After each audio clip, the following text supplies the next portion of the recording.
Hi, and welcome everyone to the End of Life Journey and Beyond, the Sands of Time. My name is Lisa Strahs-Lorenc, and I am a bereavement specialist. Hello, Susan. Always good to see you. Hi, Lisa. It's so wonderful to see you today. My name is Susan Capurso. I'm an end-of-life doula and a legacy specialist. And today's topic is really important, and I'm so excited Lisa will introduce our guest. It's a topic that's not talked about often enough when it comes to end of life. And it's not about humans, but it's about our beloved pets. That's right. So, Lisa, That's right. Right. Today we welcome Michel Selmer.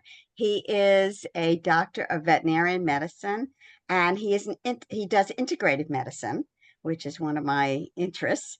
And he also has chiropractic background as well.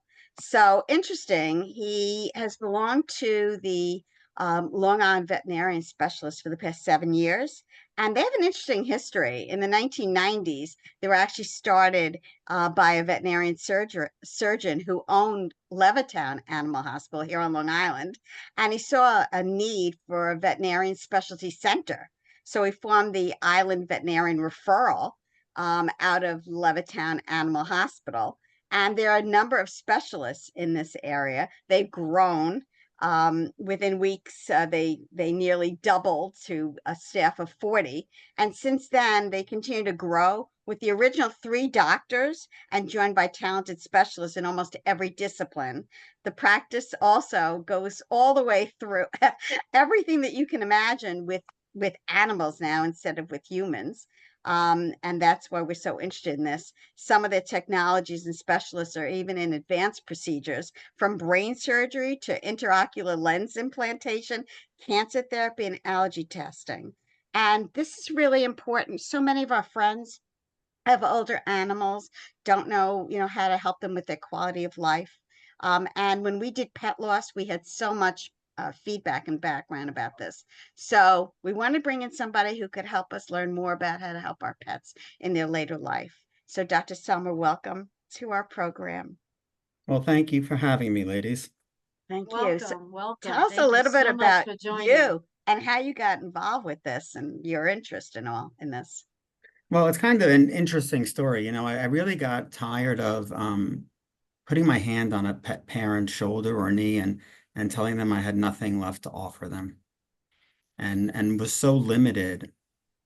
We think about medicine in general, and Western medicine is great how it has evolved, but the downside of Western medicine is it doesn't do a great job at managing degenerative diseases. It's very good at interventional care. It's very good at triaging emergencies. It's very good at symptom management. So it's very good with acute disorders. But when we start getting into long-term care of degenerative disorders, it really is just covering up a lot of symptoms. We're not really curing much anymore. And kind of, when you're watching, even when you're sitting in your living room and you're watching TV and a drug commercial pops up and it's like, oh, wow, that may really help my inflammatory bowel disease. And then they rattle off 30 side effects that are worse than the disease you have, Right. which makes people start to get nervous, right? Not that there's not a need for Western pharmaceuticals, but there may always be something more out there. And then I started to think about if people are looking at this that way, when they peer to their left or right on the couch and they see Fluffy, you would believe they'd want it for Fluffy as well. Like, why would they want to give Fluffy medications that could cause more problems than good, right? Right. And Chinese medicine just happens to be one of those philosophies that is very tonifying or bolstering. So the goal is really to restore balance in the body so the body can perform better and self-heal. And then in essence, kind of makes me look like a hero at the end of the day. And all I did was facilitate, better for the machine to function better. Wow. Yeah, so in So 2012, well I actually said. started my journey in acupuncture. That was my first step. I You didn't realize that there was acupuncture for animals. Yeah, absolutely. Actually, Chinese medicine is not even species specific. So we apply the philosophy of Chinese medicine to all species equally.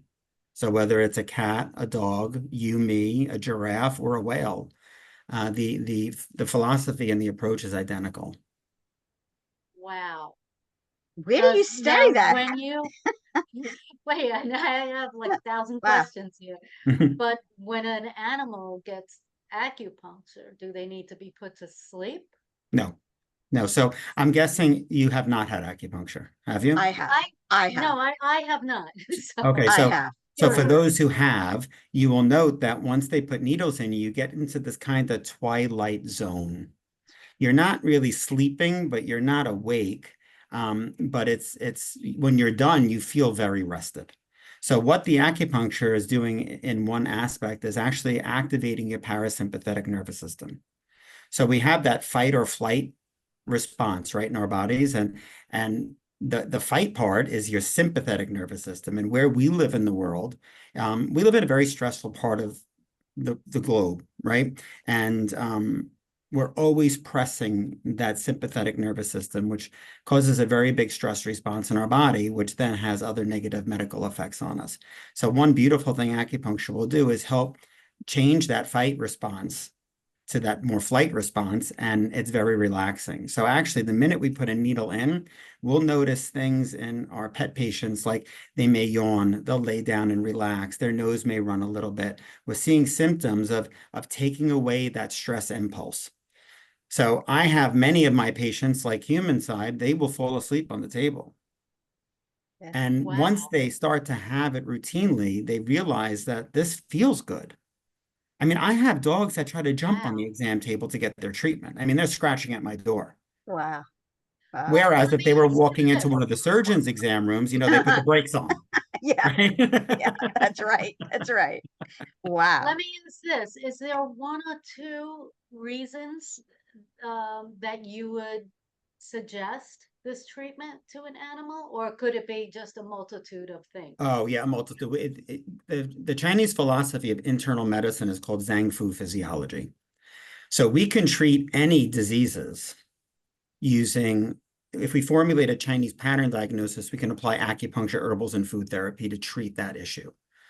You have to create that Chinese pattern diagnosis, which is kind of like this big umbrella diagnosis. And a lot of times, many, many different Western diagnoses will fit under that umbrella. So sometimes we'll treat something and inadvertently fix other things just because it's Mhm. under the same systems. The only time that we get reluctant to put needles in specific areas are if your pet has a tumor. We would not want to bring energy to that tumor to help it grow. So there are rules on how far away from tumors we need to be. But we do acupuncture for cancer patients because we need to stimulate other things and help bolster and build up other parts of the body to help the animal fight. The other is seizure disorders. Sometimes we cannot use electrical acupuncture around the head if we have a seizure disorder. But most other things you can, there are a multitude of reasons to use acupuncture. I want to Wow, go that's back to how amazing. you got involved with this, where you studied this. This is very interesting because I'm really an Eastern medicine person. All Hmm. my doctors are that kind of philosophy. And I try to convince my friends of this Hmm. other alternative medicines and integrative medicine. So Hmm. how do you get involved, and where'd you find all the resources for this? Well, it's interesting. When I first started looking into this, I was a very big skeptic. And I went to a veterinary conference, and Dr. Shea, who is the founder of Chi University in Florida, which is where I got my master's degree in Chinese medicine. I went to listen to his lecture, and at the end of the lecture, I just wanted to go down to the front and thank him, for his time and talking to us. And I shook his hand, and he said, "So what'd you think?" And I said, "Oh, I think it's all voodoo." And he said, "What do you mean?" And I said, "Well, look, if you were doing acupuncture on a person and let's say their shoulder hurt and I put a needle in your shoulder and then your shoulder feels better. Well, as a medical professional, I did my job, right? I made the patient feel better. But did I trick them? Was it some sort of placebo effect? Right? So he said to me, we have these wet labs. Why don't you come and join one of our wet labs, and we're going to talk about if you have any cases and teach you some acupuncture points. We'll have you go back and do some treatments. So I had this dog that had a spinal injury and he had hind end paresis, which is just severe weakness in the hind legs. So he shows me these points. He says, go back, do 6 treatments, do them once a week, and call me in 6 weeks. So I go home, I do the treatments, I call him 6 weeks later, and he says, so how'd you do? And I said, well, the dog stood up. And you could hear him beaming, like you could hear the happiness on the other side of the phone, right? And he said to me, why? You don't sound so excited. I said, well, how do I know it wasn't just time? Like, how do I know the dog wouldn't have gotten better on its own? Right. So he said, let's do a few more together. So over the next couple months, I did a few more cases, and I realized, I said, you know what? I can't trick a dog or a cat. There's no placebo effect. Either the animal will feel better and the symptoms will improve, or it will not. And that was my first step to saying there may be more out there, and it's time to get out of the tunnel and broaden my vision and build a deeper and larger tool chest that I can use in practice every day. Wow. So besides acupuncture, what else are you using?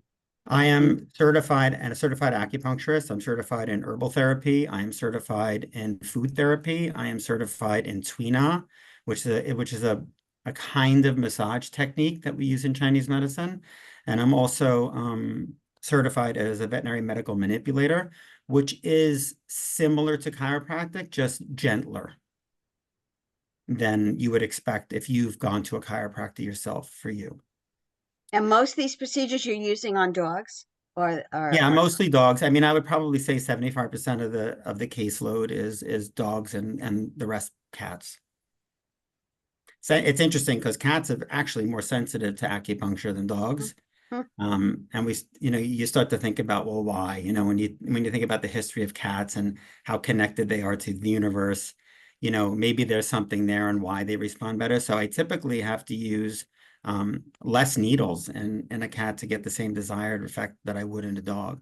And horses are that way too. They're very sensitive to treatments as well. Have you worked with horses as well? Only through my training. I don't do it, as part of my practice now. Yeah. This is absolutely amazing. It is. Now, let me ask you this question. We live on Long Island. Okay, so what are the percentage of people just like you who are practicing these different tools with animals across Long Island? Like, is it mandatory that everybody learns these skills, or are you the exception? Yeah, I would probably say I'm the exception. There are 75 veterinarians on the planet that have a master's degree in traditional Chinese medicine. Wow. So I am one of that group. Wow. Lisa, how lucky are we to have him here with us? Absolutely. You guys are too Absolutely. sweet. I think the next closest to me is way upstate New York.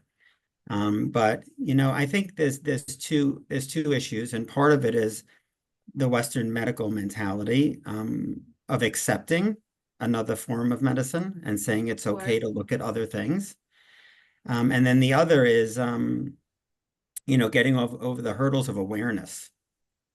So let's say, for example, you are a veterinary surgeon and you have a dog that tore a ligament in its knee, right? So the surgeon fixes the ligament. We know statistically that if the dog tears its cruciate ligament and it's repaired within 18 months, they're going to need the other side repaired, right?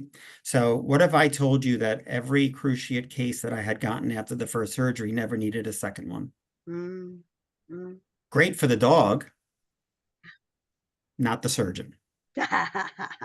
It's big business. Sure it is. So it's hard to get these other doctors on board and say, you know what? Why not look at something less invasive? And maybe we don't have to put the patient through that type of suffering, or the pet parent through the emotional suffering of watching that happen. And that's, I think that's an American problem also. I don't know if that just stays in my industry, but those are that awareness and acceptance part of this is where my battle is, because to be honest, there really is not much harm, if any, that can be done applying what I do. That's right. Right. That's right. So let me talk about insurance for a second, because I had VPI insurance and I had gold plan and bronze plan and silver plan, whatever. Are these alternative treatments covered in any of these plans? Some companies are covering them, and to different extents. So it really depends. I highly recommend people get pet health insurance these Me too. days. As everyone knows, when you go to the grocery store and everywhere else, costs have gone up considerably, and that does not exclude veterinary care. And if you want the level of care that you would expect for your child, it can get expensive over time, depending how much you allow your doctor to do for you. Yeah. And it's really sad to watch someone have to make a medical decision based on finances and not on medicine. So if they do have insurance, that does sometimes make it easier to help get the care that the animal may need. You do have to make sure that you ask for available riders on your policies to have coverage. Some companies cover everything I do.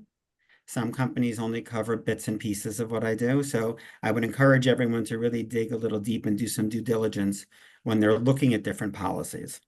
Yeah. Yeah.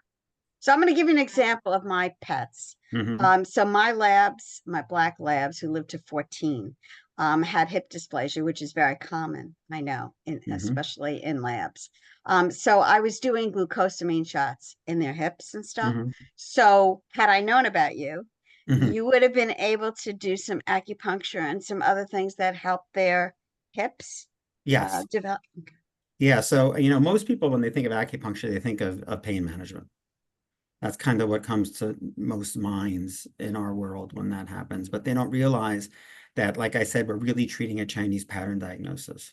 So if your dog had a problem with a bony lesion, like an arthritic change, that was diagnosed correctly. So you had x-rays and they saw arthritis, right, in those hips. Right. Correct. We know that the kidney is the organ system in Chinese medicine that helps control bone and anything within bone. So my Eastern brain says I have to treat the kidney. Right? The weakness part is a qi deficiency. That means the dog doesn't have enough qi or life force or energy to support the back end. So now I have to build up the qi, right? Yeah. So there's acupuncture points for kidney, there's acupuncture points for qi. Now, if you said to me, my dog, he pants a lot, he likes to lay on cold tile floors, he drinks a lot of water, I'd say, well, that he may also have a yin deficiency, and I have to do yin points. So let's say it was just a kidney, qi, and yin deficiency. So I do all those points for those things. But then I'm also going to do local points for pain management. Now, which is great. Acupuncture is a great tool. The downside of acupuncture is you have to keep doing it. Okay. And it's cumulative. So the more you do, the better. But the weakness is let's imagine I asked you to sculpt the statue of David in Italy. I'm sure you guys are familiar with that statue. Yes. Right? Yes. But I only gave you a piece of clay the size of a golf ball. Right. You'd say to me, I don't know if I can make you a whole statue, Dr. Selmer. I don't have enough clay, right? So when you bring a pet to me and it has these, I kept using that buzzword deficiency, right? It had these deficiencies.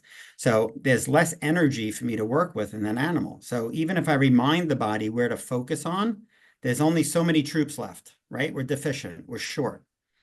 So the real strength of Chinese medicine comes in the other treatments that you're adding on to acupuncture. So once we start adding herbals and food, that's how we get more clay. So really 70% of the efficacy of Chinese medicine comes from the herbal and food side of things. The acupuncture I typically use as kind of a ramp up period till I can wait for those herbals and food to start working, and then I can tailor back those acupuncture treatments. But what happens a lot of times is the pets love it so much, and the parents see how relaxed their animal, they love to keep coming back, which there's no harm in doing. But it's nice to be in an industry and a profession that I'm actually making my patients feel good when they're here. And you've seen the changes and seen the differences in the outcomes. And now, okay, so Lisa gave you an example. So now I have to give you one too. Sure. So I have a 13-pound dog who has those allergies, the skin allergies. So she gets the yeast on her chest, and it's my son's dog, so he really takes care of her. But he goes back every probably about 6 weeks to get her that injection. Okay, for these yeast allergies. Do you know what I'm talking about? Yeah. Okay. So are these treatments helpful in that? Because I know a lot of dogs suffer from this. Yeah, well, in allergies in the West, in Western medicine, is a multi-billion-dollar disease. There are no cures. We really don't know how to fix it. So all these things you see on television and these allergists and dermatologists, it's all very symptom-based therapies. So again, we have to go back and say, let's formulate that Chinese pattern diagnosis. Now, what's interesting about skin is probably the most difficult thing to treat. It is much easier for me to treat a cancer patient than a skin patient. Interesting. Because the skin is affected by everything, the outside world and everything inside. Right. So when you have a pimple pop up, and it pops up in a specific spot on your face or on your body, we have energy channels all over our bodies called meridians in Chinese medicine. And on those meridians, there are points, and those are called our acupuncture points. When we have skin, when we diagnose a pattern for skin disease, where those lesions are popping up is very, very important to us to formulate our diagnosis. So if your dog is licking its feet, scratching, the armpits are itchy, the belly's really itchy, we have ear infections, that's more liver gallbladder based because of where those lesions are. So we would treat that. So let's say the dog had a gooey, messy ear infection, right? Well, the gallbladder meridian wraps around the ear a few times. That's how we know it's related to the gallbladder. The gooiness is dampness, and the inflammation is heat. So I'm treating gallbladder damp heat. I'm not treating atopic dermatitis or allergies. I'm treating the root cause. So what's beautiful about being integrative, or I even like to call it one medicine better, because I will really utilize those Western drugs in the onset to help soothe the animal, because I need the dog to feel better or the cat to feel better, and I need the owner not to watch the dog or cat tearing its skin off, right? So in the short term, why not use those medications while I'm applying root cause therapies, right? While I'm treating that gallbladder, while I'm trying to dispel the dampness and dry it up and cool off that heat. So eventually, maybe I could use lower doses of those Western drugs. Right. But you can understand now, you see industry-wide how that could be an issue with me and the dermatologist. Sure. Sure. Yes. Right? Yes. Very But I went to interesting. school believing that we all are supposed to be creating a situation that the animal is the first is our first priority.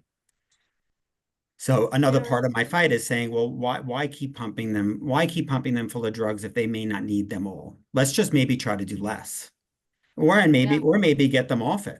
And why not use the advantage of Western medicine to get a more fine-tuned diagnosis? I mean, we have the ability to do full scope allergy testing now. We can test for food allergies, environmental allergies, contact allergies, insect allergies, as well as yeast allergies, right? So let's say the dog wound up having a skin parasite, and you went to some veterinarian that only does acupuncture, and he doesn't test for that skin parasite, and he's doing acupuncture over and over again, and you're like, well, my pet's not getting better. It's still itching.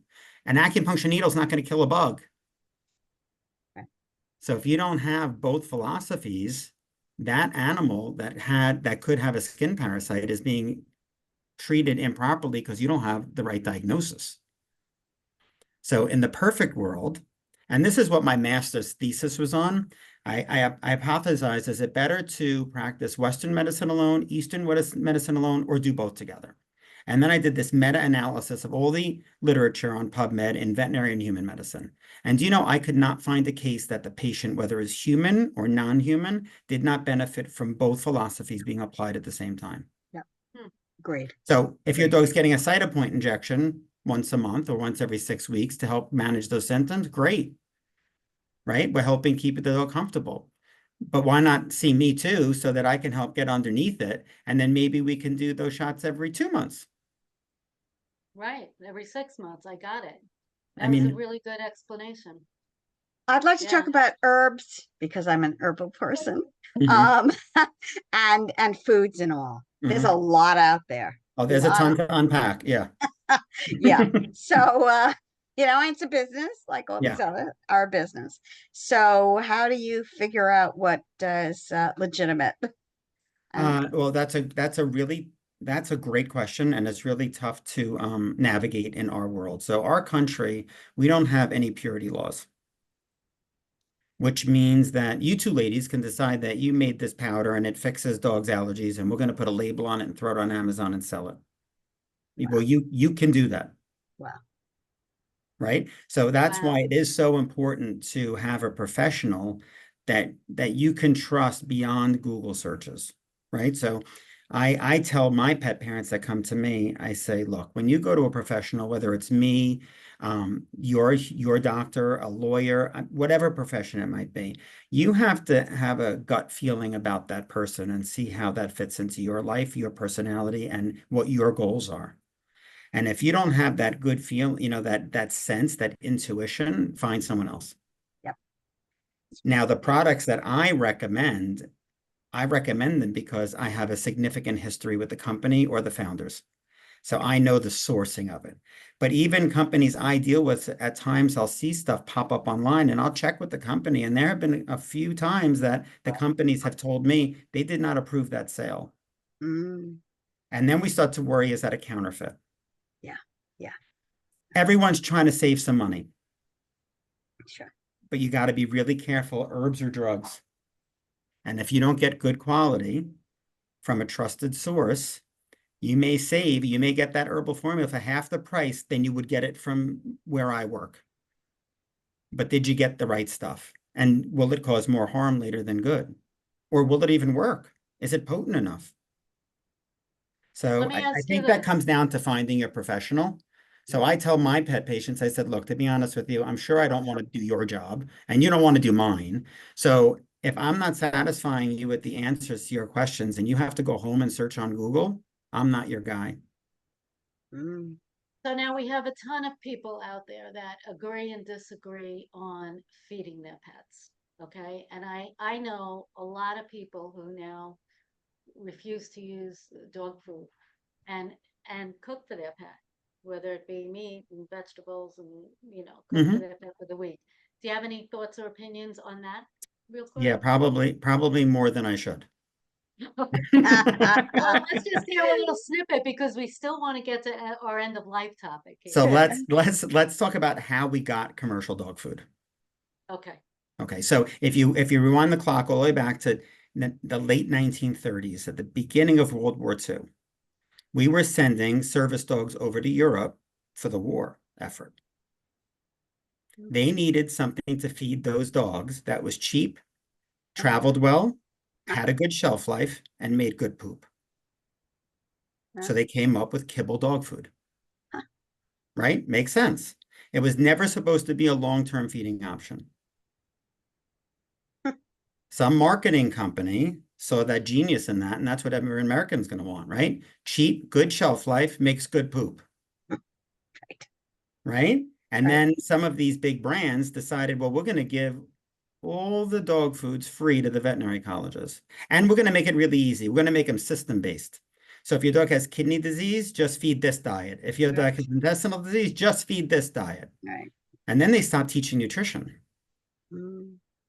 Now, what's the best food on the planet is the food we eat, right? Now, that's questionable as well at times. But if you're going to have meat or beef, you're going to get the best quality beef. What's left over is given to our pets. Now you shove that in a product that you're cooking using high heat extrusion, which is how we make cereal. You just made cereal for dogs.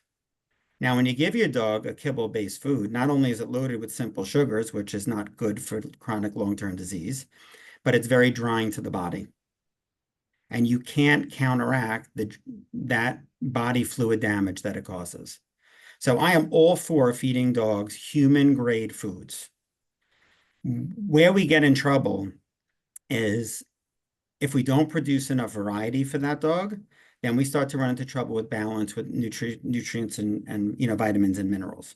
So we have to really say to ourselves, again, you need somebody who is going to be able to guide you appropriately. So you can do more damage going and just saying, I'm going to feed my dog chicken and rice forever and mix some vegetables in, and you're feeding the same thing over and over and over again. Also, interesting enough, dogs develop allergies to foods. They're not born with them like the human world is. So if you feed the same diet over and over and over and over again, you're going to encourage that food item to create a sensitivity. Wow. Now we're lucky because there are companies out there that do make human grade diets for dogs and cats that are balanced for them species wise. Mm-hmm. And that's not even talking about macronutrients and what a dog should have protein wise compared to what a cat should have protein wise compared to what you and I have protein wise. So again, that's just a snippet, but your centerpiece of health is what you put in your body. It has an implicit effect on how every cell behaves, and it becomes part of you. So if you ever saw that Super Size Me show on Netflix years ago, I mean, the doctor told the gentleman, if you don't stop doing this, you will die. You cannot eat supersized fast food meals 3 times a day forever. It will kill you. So my journey with my pet patient is, okay, let's start on acupuncture and the herbs, and let's start talking about diet. I have helped more patients by changing their diet than anything else I've done. Wow. It's just giving the proper food to the being. Animal. Yeah, it's fuel. Is there anything that people are giving their pets that's really bad that you should not be feeding them, and a lot of people do? Well, there are food items that are toxic. Obviously, to dogs, they cannot tolerate like we can. I mean, the examples people always hear are grapes, raisins, Yes. avocados on that list because the skin and the pit are a problem. You know, garlic's on that list because people use garlic powder. It's not that garlic is toxic. If you use fresh garlic in moderation, you can play with that a little bit more. But yeah, I have a whole list, and it's posted all over. Actually, the ASPCA has a great list on their website for toxic foods that you should, obviously keep away from. Chocolate, I heard also. Chocolate, onions. I mean, Yeah. the list goes on and on. And again, that's why you need a professional. I mean, again, it's hard because we're in an economy that people are looking for ways where they can cut corners and save money. And sometimes you don't want to cut the expert out because then you can wind up in more trouble at the end of the day. Right. Right. This is such wonderful, incredible information. I'm jumping out of my skin right now. Me Wow. too. Me too. All new things that I'm Yes. learning. Yes. But okay, so we are an end of life channel, right? Yeah. Before, during, and after. So I kind of want to side turn a little bit, and I want to talk about. I mean, we pets only live so long. All right. So what are maybe some of the ways that you help families prepare emotionally, or get ready, or So when I when they're headed that obviously way? the majority of my patients are going to be geriatric, right? Because they're mostly suffering with these chronic degenerative diseases that Western medicine is failing them. So they come to me for that, right? I personally would rather have a really good short life than a crappy long one. Yeah. So Yeah. my focus is on quality of life, not quantity of life. So I tell people when I start working with them, I have a rule of 3s. We're going to try to improve your pet's quality of life for 3 days. If I can get to 3 days, I'm going to try for 3 weeks. If I can get to 3 weeks, I'm going to try to 3 months. And if I can get to 3 months, I'm going to shoot for 3 years. Now, what that means is we're going to take this day by day. We all have an expiration date that we don't know. And your ticket could be punched at any moment. But if I can help keep that pet looking and feeling healthier till that day, that's the gift that I give. And my treatment plans are tailored to that. There's also situations at end of life where, you need to have energy to transition from life to death. Our pets have been put on this planet as our companions to make us happy and take our stress away, which means they absorb all that. When I see pets with families and we get so attached, I mean, I do too. And it's very, very hard to let go and know when that time comes when you have to let go. And these pets will hold on for us because they don't want us to be sad and depressed. And sometimes they'll hold on so long they don't even have enough energy to transition. I have had situations I've heard with colleagues that acupuncture has actually helped bridge that transition. So there are even times when we can use Chinese medicine to help make death easier and more peaceful for our pets. Wow. Do you have any thoughts on euthanasia? I mean, what do you suggest, recommend to people? I mean, every situation's different. I know that. I'm not asking for those specifics, but just Well, I do think when quality of life isn't acceptable, it's time to consider euthanasia. Um, and that is there are a few ways that that can be done. A simple way is to look at your pet and say, what are the three things that my dog or cat loves to do or loved to do? If two out of three of those things are no longer present, then you have to consider, well, what's the quality of life of that pet? Like, what kind of life are they living? And you have to be very selfless.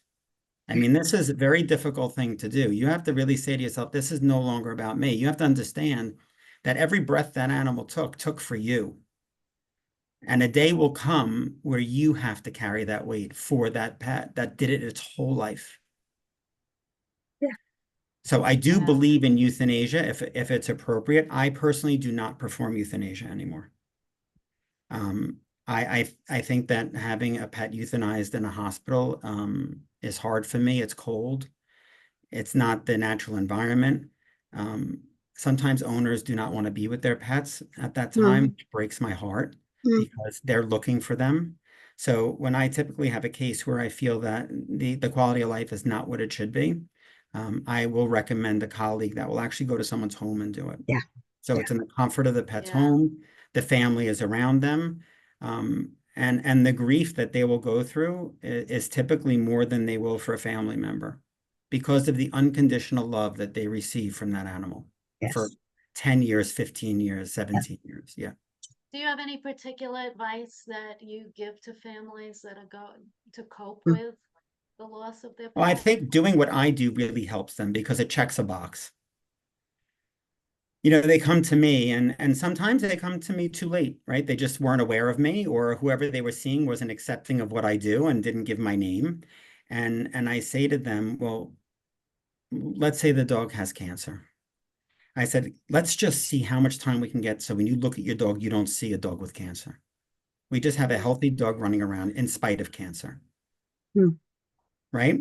And if you think about what I'm doing is we're all born with the candlestick, and that's kind of equivalent to our genetics. So I'm sure you've heard of these people who live till they're over 100. They have complete disregard for life. They smoke, they drink, they party, they don't sleep, they don't exercise, and somehow they're on a Smucker's jar in the news in the morning because they're 102, right? And then you see the poor children in the children's hospitals that are 2 years old dying of leukemia. yeah. So the person who lived over 100 had this really big candle that you could burn from both ends and it's going to last forever. That poor child with leukemia, little candle. So I tell my clients, I need to slow the burn rate down of your dog's candle, but keep the flame bright.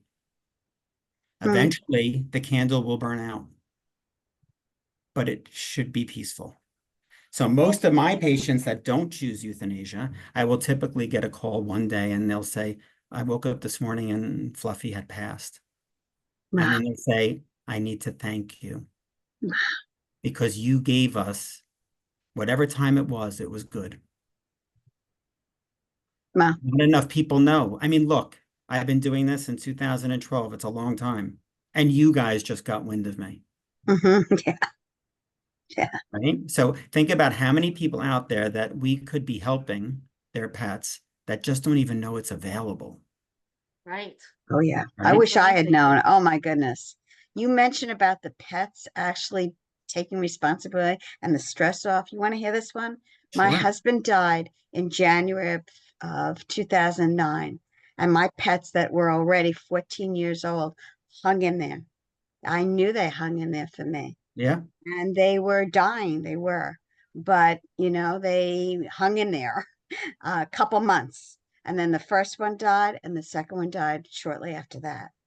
Both Well, if you dogs. think about it, what is dog spelled backwards? Hmm. I Yeah. mean, they're a gift to us. Yeah. And to be able to spend my life and my life's work helping the helpless, has given me more than I could ever give back. It's beautiful, Dr. And you Selmer. know you're doing the right thing just when you hear that phone call from a family thanking you. Hmm. you know, for the way you help them carry through their journey. I mean, that's Wow, incredibly fulfilling for amazing. you. Amazing.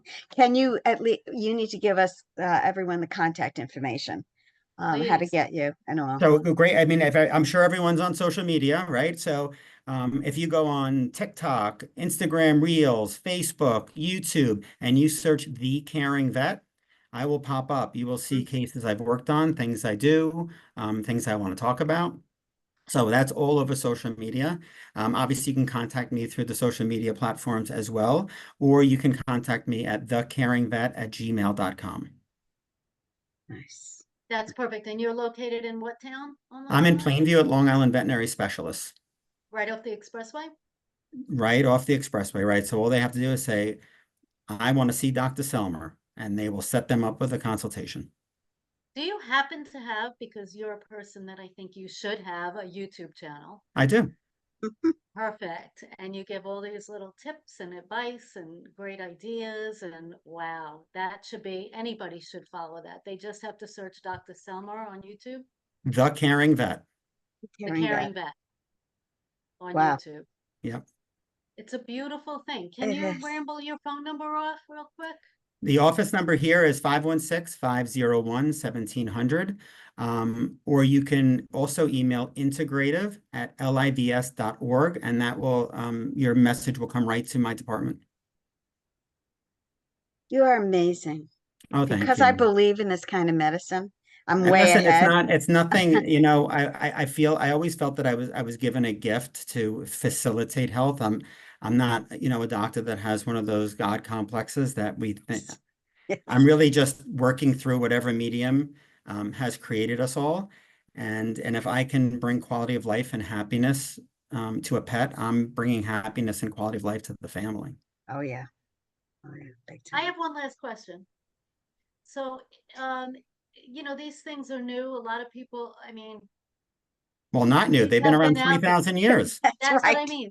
That's what I'm starting to say. So they have been out there for so many years. Yeah. Have there been in any of your studies and conferences that you go on, and are there any new innovative things that we haven't heard of before that the Well, in world's the trying Western to, world, you know, veterinary yeah, medicine always advancing, and one of the nice things about veterinary industry is most testing and even with drugs or diagnostics or therapies that are given or treatment protocols and that's all done through animals first because of the way the FDA works to approval process. Animal testing is done before human testing. Right.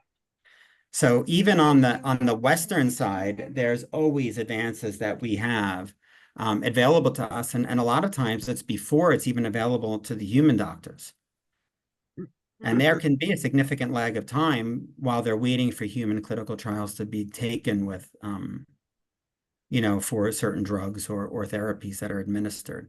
right. So that's another one of the big reasons, you know, that I went into veterinary medicine instead of human medicine was, you know, it's more, a lot of times it's very cutting edge, and the way the human animal bond has strengthened, people really do want the same level of care for their dog as they would for their child now. Oh yeah. Oh The yeah. hurdle now is letting people, making them aware of it, whether they accept it or not as a personal decision, and then financing it is becoming difficult, I think, for the public, which is also heartbreaking, It is. because you want everyone to be able to have access to good health care for themselves or their pets, but it's an animal, having an animal is still looked at as a luxury item and not a necessity, and I think that's Okay. what makes it I hard. have one last question. I know I said I had a last question, but this is really such an amazing video today, and it's going to be helpful to so many people.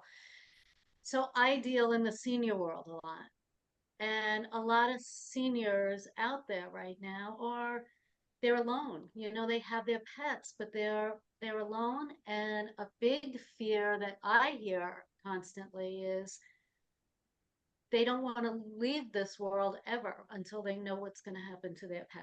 What do I do with my pet? Where is she going to go? Where is he going to, who's going to take care of him?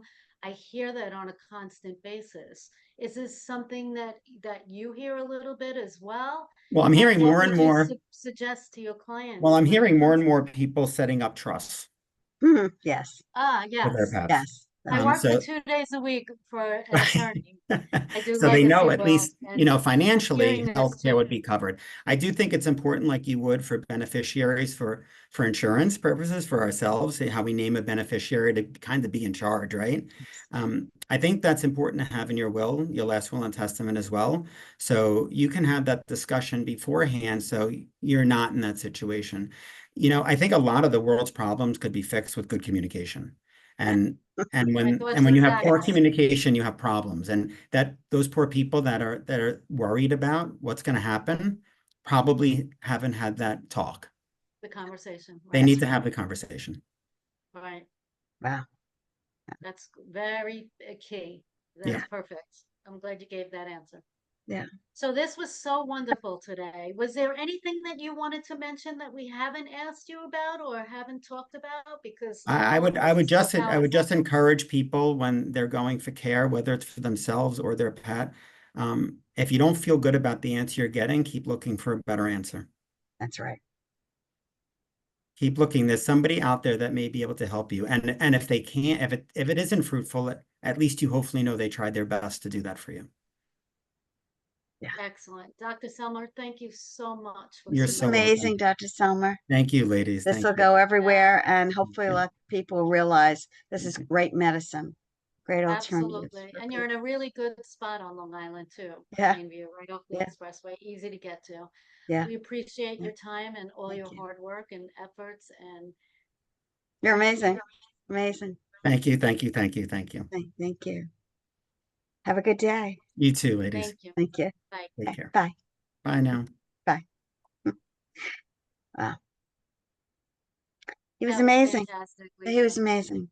I wish That I was had known really about good. him before because all those glucosamine shots and everything, trying to keep my pets comfortable and all. Oh, I and didn't. I'm excited, Lisa, because of all the videos we do. My son's going to be watching this one. That's right. I That- guarantee it. He'll That's get right. to see me in a video. That's Yes. that's right. That's right. So let me So tell. thank you very much. Yeah. Sure, anytime. So let me tell you about today, because I do want to mention this to everyone. We all talk about special days and anniversaries and all that stuff. I want to tell you what today is for me, and wearing my shirt. My shirt is "As long as we breathe, you will be remembered." It's a beautiful shirt. Anyway, today is September 3rd, and I want to tell you the significance of September 3rd. So on September 3rd, 1975, I was in my last year of college at Syracuse University, and I met Fred. I already knew him, but we sort of re-met each other, and that's when we started basically our relationship. Within 3 months, we knew this was it. Okay. On September 3rd, 1977, we got engaged. And after he died, I decided that I wanted to write a book. And so on September 3rd, 2010, I authored my first book. It was a support book for pancreatic cancer, which is what he died from. And I interviewed 20 families about the disease. And there were 4 survivors in that book at that time. And so the book basically supports the Lustgarten Foundation, which is the largest private not-for-profit that supports pancreatic cancer research. And they're looking for an early detection and, of course, eventual cure, because it is still a deadly form of cancer. So that was 2010. On September 3rd, 2020, I decided to do a follow-up book to find out where these families were and how they're doing. So I interviewed a number of the families that chose to follow up. And so that was my anniversary. So today on September 3rd, 2024, I'm remembering everything about my husband and what we did together. And of course, the support books that support, hopefully a cure. So special day for me. And I'm wearing Special my day. Dove, which has some ashes in it, I believe. I never opened it. I don't need to open it. But yeah.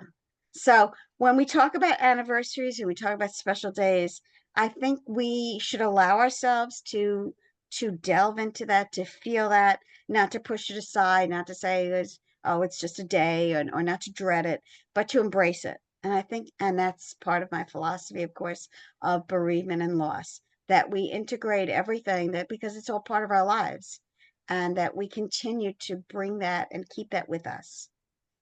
So this is my special day today. such a Beautiful. Thank you for sharing that, Lisa. sure. Thank you. Very nice. And we want to thank you all for joining us today. We hope you got tremendous things out of this video, and we will see you next week. We will. Take care. Okay. Bye, Lisa. Bye.